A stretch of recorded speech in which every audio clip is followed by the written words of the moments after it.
So let's talk about music theory. The topic of music theory among musicians may be a divisive one. Because for some people, music theory is a set of laws or rules governing music making and is absolutely necessary to make good music.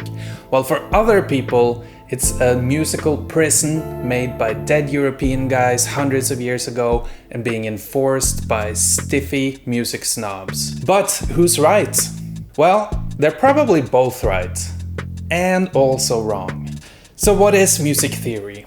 Well, some people may look at it as a set of rules or laws governing the way we can make music. That's not really accurate.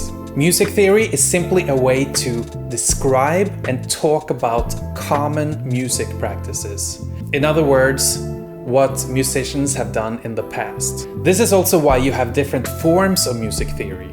The music theory behind jazz, for example, is very different than the music theory behind classical music, even though they do have a lot in common and they're built off of many of the same principles. And also, even within the same genre, you can have very different branches of music theory. Take the example of classical music. The theory behind Baroque music is very different from the theory behind Romantic music or atonal music.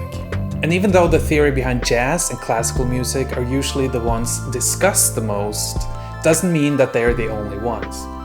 All music styles follow a certain set of music theory, or maybe more accurately, has inspired a set of music theory that gives the music its characteristics. And this theory can include things like harmony, instrumentation, form, rhythm, and so on.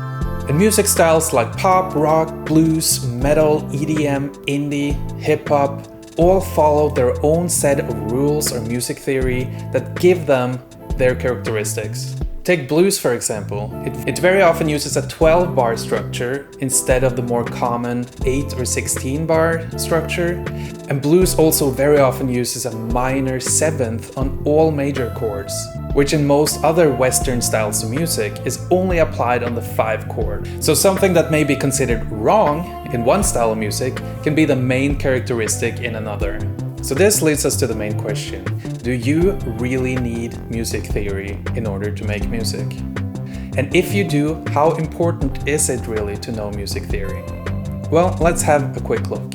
In the Netflix documentary series This Is Pop, we meet the Swedish producers behind some of the biggest hits of the 2000s. And in the episode The Stockholm Syndrome, we meet the famous Swedish artist E-Type, and he is telling us about how they would know no music theory whatsoever, but they would use something they call the pop rake. So what is the pop rake? Well, simply put, it's just 3 fingers playing triads randomly on the piano. So E-Type explains how he would just play random triads using the pop rake until he found certain chord progressions that sounded good. And this technique actually totally works, especially if you keep to only the white keys. And by using this technique, they would find simple, catchy chord progressions using only trial and error. So you can definitely come a long way knowing no music theory, like they did. But does that mean that there is no reason whatsoever to know music theory? Well, no. Well, music theory is just a tool, and we can use it to spice up boring chord progressions, learn songs faster, improve our relative pitch, or emulate different styles of music. But a trap we can all fall into is to try to use every single technique we know in a way to impress our listeners and just completely clutter our songs and make them too busy and cluttery. We can also start to sacrifice good musical ideas because we don't feel like they fit in what we consider correct music theory. Like every tool, we should use it when it's useful and necessary, and not only because we're in possession of that tool. So in the coming weeks, I will make new little music theory tutorials every week with the goal of giving you fun, new music theory hacks that you can start using straight away to spice up your music. So be sure to hit that subscribe button and also the like button so that you won't miss out on any of the upcoming music theory hacks.